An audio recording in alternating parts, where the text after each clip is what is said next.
sana, merasa ada ratusan orang Bu tiap hari kita ke sana, ratusan orang. Jadi begitu mobil sampai, tuang berebut itu, ngambil semua, berebut, ngambil apa yang bisa mereka olah. Nah, setelah itu datang lagi mobil. Bayangkan kita di 21 kecamatan ini, ya, pengantrian semua sampah-sampah di sana, mobil untuk membuang. Nah, kemudian ada di sini kompensasi. Nah, apa itu kompensasi? Bentuk pertanggungjawaban pemerintah terhadap pengelolaan sampah di tempat pemrosesan akhir yang berdampak negatif terhadap orang. Mempunyai wewenang menetapkan kebijakan dan strategi dalam pengelolaan persampahan sesuai dengan kebijakan pemerintah daerah. Kemudian menyelenggarakan koordinasi pembinaan pengawasan kinerja dalam pengelolaan persampahan. Nah, jadi persampahan ini tentu khususnya di lingkungan hidup, berkoordinasi dengan camat, lurah, ya. Nah, inilah yang di tiap hari yang mereka bekerja mengambil sampah-sampah itu, ya. Lestari namanya, Bestari atau Lestari? Bestari, apa nama kepanjangan Bestari? Nah, bersih, tertib, rapi. Ya. Apalagi ibu itu tahu itu, nah, nanti dia. Kemudian juga, ya, pemerintah daerah menyelenggarakan pengelolaan persampahan dilaksanakan oleh dinas atau dapat bekerjasama dengan perangkat daerah-daerah, ya. Kemudian setiap orang atau badan yang menyelenggarakan pengelolaan persampahan wajib memiliki izin. Jadi ada juga sampah ini sebenarnya bisa dari sumber rezeki, Bapak Ibu. Yaitu di Jawa Barat sekarang sampah-sampah itu mereka manfaatkan. Nanti kalau Bapak Ibu yang pinter, ya, anak-anaknya dikumpulin. Orang itu buat sampah pakai botol aqua. Nah, bisa. Kemudian sampah karton mereka buat itu gambar-gambar mainan.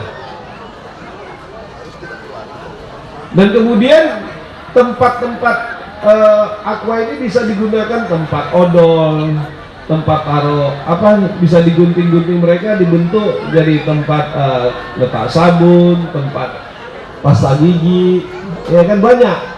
Bisa lagi tempat apa? Tanam pohon, bunga-bunga, ya? Nah, ini apa? Nah, jadi banyak fungsinya, ya. Jadi tergantung. Kalau kita lihat di TikTok sekarang, sampah-sampah pun udah bisa diolah macam-macam, iya kan? Nah, asal jangan salah guna, ya. Setiap orang atau badan memiliki izin dan sebagaimana dimaksud dalam pasal 14 ayat 1 yang menggunakannya tidak sesuai dengan pertukarannya diberikan sanksi administratif. Jadi ada administrasi sanksi kepada badan, ya, yang mengutip persampahan, karena persampahan itu diurus oleh dinas. Kemudian camat wajib menyampaikan laporan secara tertulis tentang pengelolaan persampahan di wilayah kecamatan kepada wali kota. Ini melalui kepala dinas paling sedikit 1 kali setiap 3 bulan. Nah, ini harusnya kita sering memberikan laporan-laporan keadaan sampah kita. Nah, tadi Pak Lurah mempunyai inovasi bahkan mengutip sampah.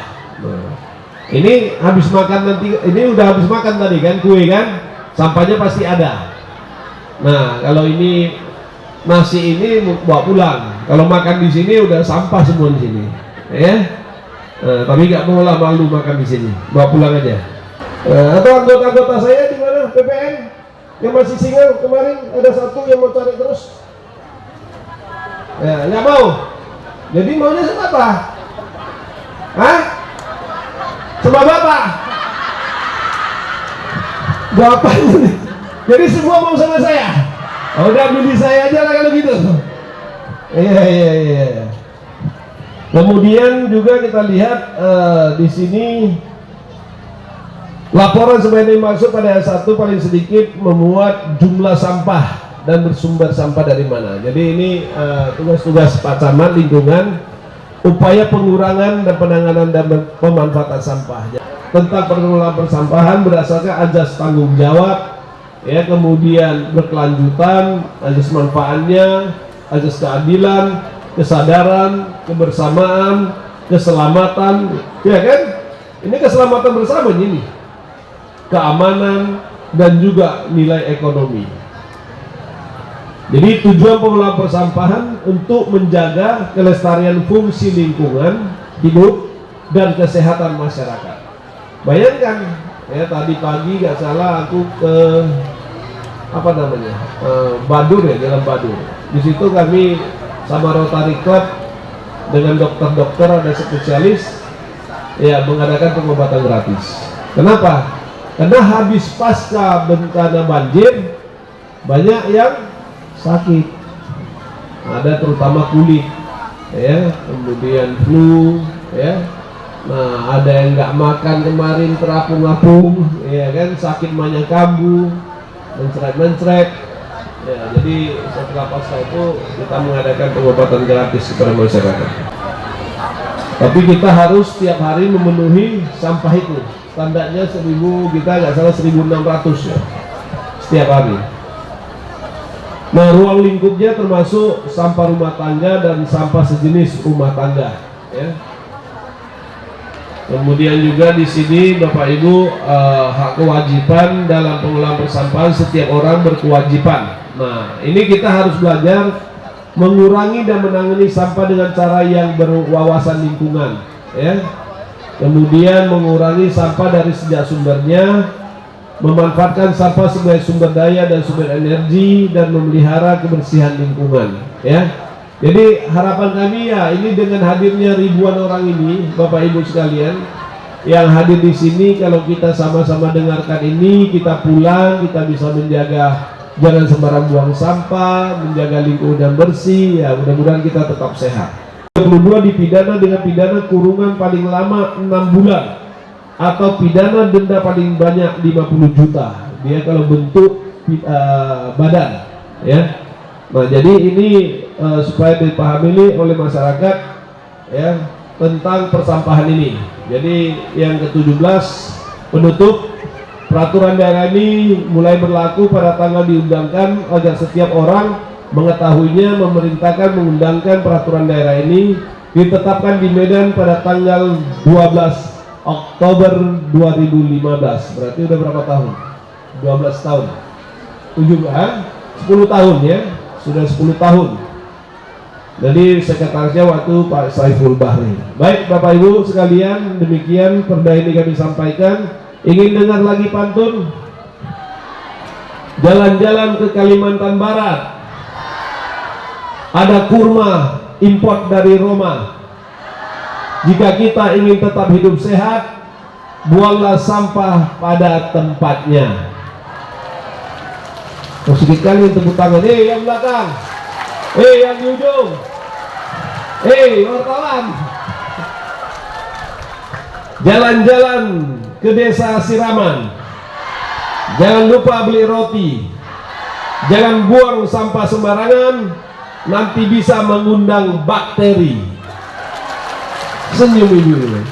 Kita kalau senyum walaupun tua kelihatan cantik. Baik, selanjutnya kita berikan kesempatan kepada SDABK, baru nanti dari lingkungan hidup. Silakan. Assalamualaikum warahmatullahi wabarakatuh. Selamat sore semuanya. Terima kasih Pak atas kesempatannya.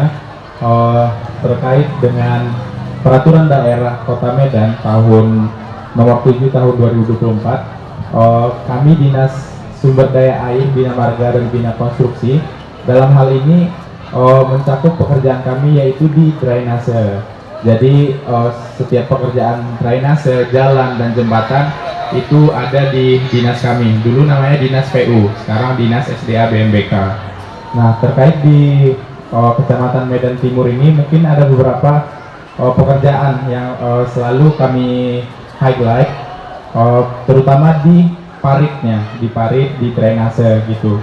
Jadi Pak, setiap kami pemeliharaan gitu, dalam operasional pemeliharaan drainase, sempat itu beberapa kali kami melihat ada banyak sampah. Kadang ada sampah ban, sampah kaleng gitu. Jadi yang seharusnya isi parit itu adalah sedimen, lumpur gitu, pasir, itu yang harusnya kami angkut. Jadi ada tambahan, ternyata ada parit, ada ban, kaleng gitu, yang memang seharusnya tidak ada di dalam parit gitu. Jadi itu yang kami dapatkan. Mungkin itu menjadi pengingat untuk kita semua untuk tertib tadi, seperti kata Bapak tadi, tertib untuk buang sampah. Jadi jangan dibuang sampah sembarangan. Gitu. Itu terkait dari kami. Mungkin jika ada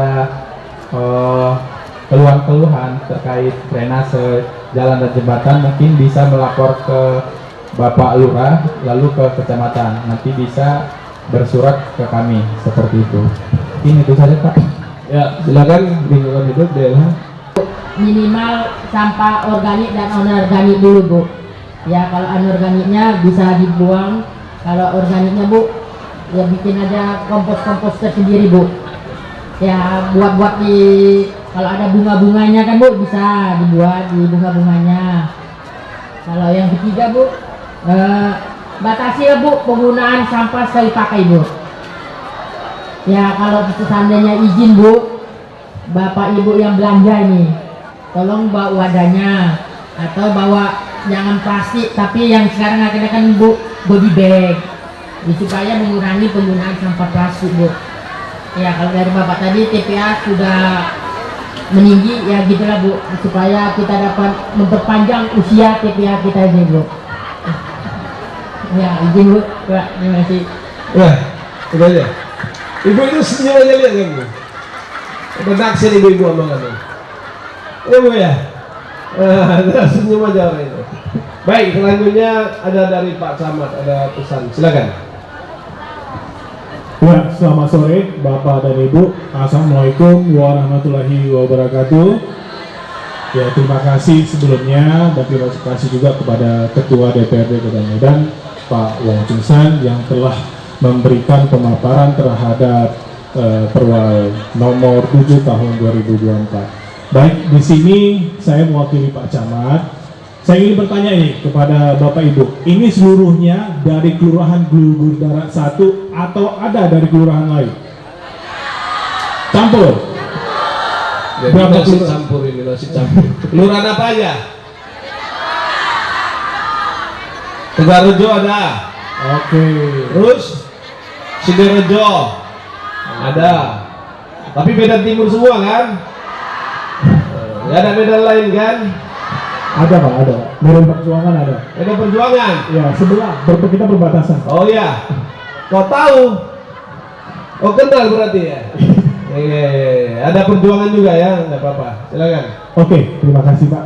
Dan begini Bu, mungkin dari sampah ini kita pasti akan merasakan resah sendiri. Jadi kita harusnya ikrarnya terhadap diri sendiri, karena manusia itu punya egosentris sendiri, punya karakter diri sendiri. Kita misalnya begini, di Kecamatan Medan Timur, mohon maaf ya kalau di Medan Perjuangan Bapak Ibu, Medan Timur kita tiap Sabtu ada gotong royong bersama. Apakah Ibu yang ada di Kecamatan Medan Timur ini ada tahu? Berarti tidak ikut kan?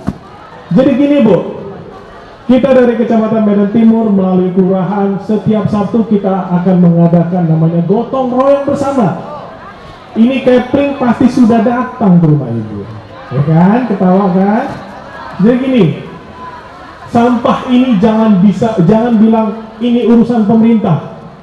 Ini peran serta masyarakat, yaitu Bapak dan Ibu. Karena tanpa Bapak dan Ibu, ya kembali kotor lah itu, banjir lah kita. Jadi gini, misalnya pun nanti ada dari kelurahan, seperti dari Bapak Lurah ini juga pasti ada setiap Sabtu. Tadi pun ada gotong royong. Kita tiap Sabtu ini ada gotong royong. Kita ini ada namanya P3SU. Kita ada pasukan Bestari, pasukan Melati. Inilah pasukan kita di Kecamatan Medan Timur ini Bu, mengelola sampah, membersihkan sampah. Jadi misalnya Ibu dan Bapak tidak mau tahu, ya kembali kepada diri kita sendiri. Sampah yang kita keluarkan, sampah yang kita berikan itu akan kembali ke diri kita sendiri. Jadi hidup itu pangkal sehat Bu. Kalau sehat kita berarti rumah kita bersih. Berarti kalau Ibu nggak mau tahu, ya kotorlah rumah kita. Karena gini, di Kecamatan Medan Timur, ya benar, banjir, drainase menyempit, percuma dari pihak SDM BK melakukan pemeliharaan. Jujur, tahun 2020 kita pernah melakukan pembersihan di bawah drainase di Cemara. Kita menemukan spring bed. Gimana cara masuknya spring bed itu? Nah, ini namanya tidak mau tahu. Jadi semua sampah itu yang dikeluarkan dari setiap rumah tangga berarti mereka egois sendiri. Jadi kita mohon kepada Bapak Ibu yang ada di Kecamatan Medan Timur ataupun di kecamatan lainnya, marilah kita sebagai kader yang membersihkan diri kita melalui sampah, membuang sampah pada tempatnya, memilah sampah yang namanya sampah plastik, sampah cairan, ataupun sampah tanaman. Ingat, jangan bakar sampah di rumah, Bu ya. Itu ada perwalnya, itu dilarang. Itu dilarang. Bakar sampah di rumah itu dilarang. Kenapa dilarang? Karena kita ada pengelolaan sampah, itu termasuk di pengelolaan sampah. Kita juga, saya pernah lihat juga tetangga yang bakar sampah, sebenarnya saya sudah gede gitu. Karena kita ada perwalnya, itu dilarang bakar sampah di rumah, Bu, sebenarnya. Dilarang sekali. Karena itu mengganggu tetangga, asapnya, Bu. Mengganggu tetangga. Jadi misalnya gini, Bu.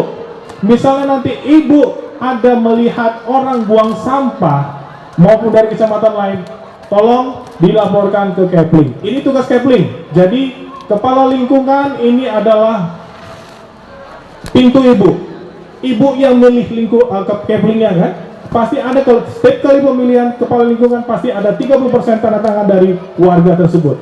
Jadi berlakulah itu, biarkanlah Kepling yang bekerja. Misalnya ada buang sampah sembarangan seperti yang dibilang Pak Wong Chung Sen di Kecamatan Medan Barat, ada buang sampah sembarangan, laporkan ke Keplingnya. Bila perlu foto, nanti kita akan melakukan tindakan, namanya tindak pidana ringan, tipiring, itu berlaku.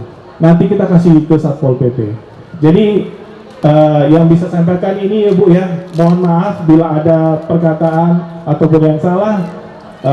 Semoga apa yang diberikan Ketua DPRD kita pemaparan tentang pengolahan sampah ini bisa menjadi tolak ukur kita untuk hidup bersih.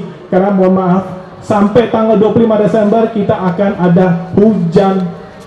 12 sampai 25 Desember ini akan ada hujan lebat. Jadi kita masing-masing menjaga diri kita, Bu. Sampah dikelola. Ini pasti saya yakin Bestari ada mungut sampah tiap pagi kan. Nah, buanglah sampah pada tempatnya, kumpulkan di tempat pembuangan sampah sementara, biar akan diambil oleh Bestari. Dari saya cukup sekian. Wassalamualaikum warahmatullahi wabarakatuh. Ya, terima kasih, Cin. Itu kotaknya jangan semua dikeluarin, nanti nggak ada tempat. Sebagian aja dulu. Baik, Bapak Ibu sekalian, saya ingin menyampaikan kepada Bapak Ibu bahwa setelah kita selesai tadi yang disampaikan oleh Kadis ya, dan juga Pak Camat, supaya bermanfaat kepada kita semua. Nah, ini pembagian kita dari buat orang. Saya mohon pengertian Bapak Ibu sekalian, bisa tertib nggak? Janji ya. Oke, kita bagi 2 tempat ya. Dari 1, 2, 3 ini lewatnya ambil dari sana ya. Yang dari 1, 2, 3 itu ambil dari sini. Jadi nanti berbaris dari depan ya, satu-satu tempat dulu habis baru jalan. Jangan nanti semua naik. Paham? Maksud saya gini, panitia dijaga juga yang di belakang. Misalnya satu meja sana selesai, jangan orang belum selesai udah nyelonong gitu. Ya. Jadi dia dibagi tempat ini dan kemudian dibagi 2. Jadi barisnya 2. Paham? Jadi yang dari sini nanti baris 2 dia. Yang ngambil ke sana langsung pulang. Yang Bapak Ibu dari sana nanti baginya keluar dari belakang ya. Dari belakang ini keluar ya. Paham nggak? Ada jalan nggak dari belakang sana? Oke. Jadi kita minta yang tua-tua, ada berapa? 5 orang dulu ya untuk foto ya. Tapi sebelumnya saya kasih sebuah pantun. Kalau pergi ke kota Jawa, jangan lupa beli pepaya. Jangan buang sampah sembarangan, buanglah sampah pada tempatnya. dibilangin kasih nasinya kok belum.